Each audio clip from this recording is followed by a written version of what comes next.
And we welcome you into RadfordAthletics.com. I'm Rick Watson. It's time to preview the 2016 women's basketball season, and what better way to do that than a couple of our players here today, Janayla White, Jada Worthy. How are you guys doing? I'm doing good. How are you? Doing well, doing well. Let's start with you, Janayla. Last year, of course, you had just a breakthrough season, first team all-conference going into this year. Talk about your preparation, and I want to get to you as well, Jada, but talk about everything you guys have done to try to keep the momentum that you had at the end of last year heading into 2016. I think our coach just talks about last year. I mean, we came up short, so that's a motivation for us to do better this year and get further along than we did last year.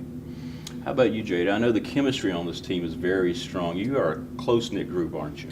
I would say so. I'd say it's very important in how successful we were and just getting everyone back.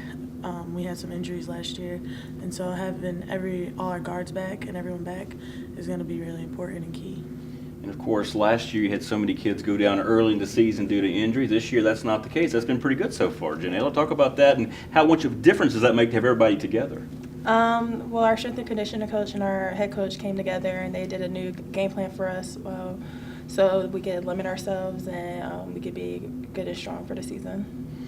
If you would talk about the expectations, Jada, you guys, and now this year they're built up a little bit, obviously going into the season. Talk about where you're picked and how you guys have earned that, though. You've earned that respect. We were picked second, which was we were pretty excited to be picked second. We know that being picked high is gonna put a target on our back, kind of, and everyone's gonna be coming for us. So we need to be prepared and just be ready to compete and play in every game.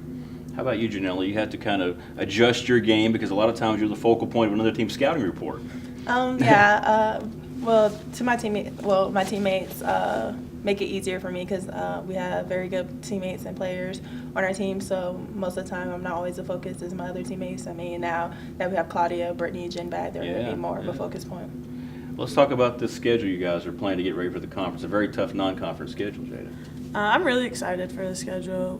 We get to travel to some big ones are Wake Forest, Kentucky, Davidson, and this one coming up, George Mason. We know they're going to be excited to play us. It was a tight one last year, and so I'm really excited for the non-conference. All right, finally, I guess expectations. I know Coach is going to tell you, though, it's one at a time. It's kind of hard as a player. You don't want to look ahead, but that's the way you have to maintain that focus, isn't it? You just got to think about George Mason, nothing else right now. Yes. I think our expectations is to do better than we did last year, especially with George Mason. It was a tight game, so like Jada said, we're looking to come and start off with a good away or a road win and then carry on from there. And I know the coach has done a great job, Jada, talking about the style that Coach McGuire likes to play. It's a fun style for your players, isn't it? Yeah, I enjoy it a lot. He likes to get after it, like offense. We like to push it, and he likes to. Defense is our main, I think, is one of our biggest strengths, and he's implemented that in our game plans a lot, and it shows. Mike McGuire, we spoke down at Media Day a few weeks back, but let's talk about, here it is this week. It's game week. You guys get it underway up in Fairfax down at Mason. It's gotten here quickly, hasn't it, Coach? Yeah, it feels like October just flew by this year. We had a lot of new things we're trying to implement this year, and October went by really, really quickly. So, but this is, I think our kids are ready now. It's November.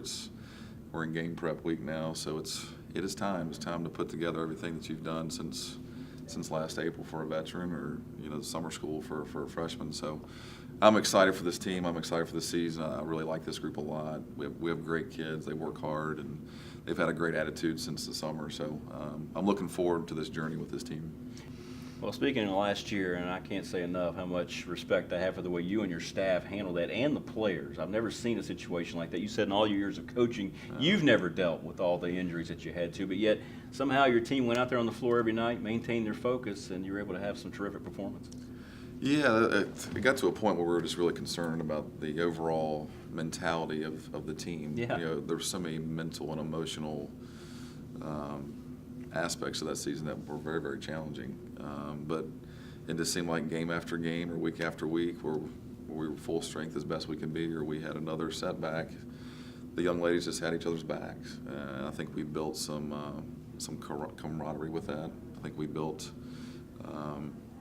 more trust with that. And I think our young ladies learned as they were thrown into the fire, that they're more than capable of doing that. And sometimes that's hard for a freshman or a sophomore who was a role player as a freshman to kind of step up. But I think they learned that they're capable of doing some really good things. And that's part of the process in college is growing up, and not just as a player but as a person. So there was athletic lessons there, but I think there are also personal lessons, and I think they can learn from that. And we're just very proud how we kind of persevered and won 18 games, which was the most since 2007. So we've got to build on that this year. That'd be a major step for us to build on that and to continue to get better. Well, for a lot of our viewers, they know the Big South Conference slate's always difficult, but let's talk about this non-conference schedule beginning against George Mason. You've also loaded it up. This is a great way, I think, to get your team ready.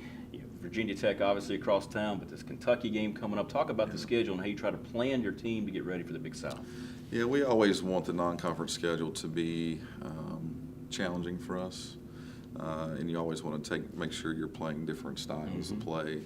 And I think this year's schedule, probably more so than the previous three that I've had, are going to do that for us, and it's probably going to be more demanding than it's ever been. You know, we opened up the season with 2 Atlantic 10 opponents that we were fortunate enough to beat on our floor last year. So starting the season at George Mason's not going to be easy, and then going to Davis in the second week of the season won't be easy. But and then you have some programs that I think are going to get better with UNC Greensboro and Tennessee Tech, and not even to consider the Power 5 that we're playing this year. So there's going to be a lot of challenges and a lot of opportunities for our team. And our team has talked more about, we just don't want to be good in the Big South. We don't want to be competitive in the Big South. We want to start to be competitive regionally and possibly nationally. I think last year's team proved what they could do defensively, not just on a conference stage, but a national stage in terms of the national ranking. So we want to compete for championships here, but we also want to be competitive outside of that as well. I think we owe that to the conference, and we owe that to this institution. So we just don't want to settle and be good within the conference. So we're excited, but we know it's going to be a very demanding November and December before we get the conference play on January 3rd.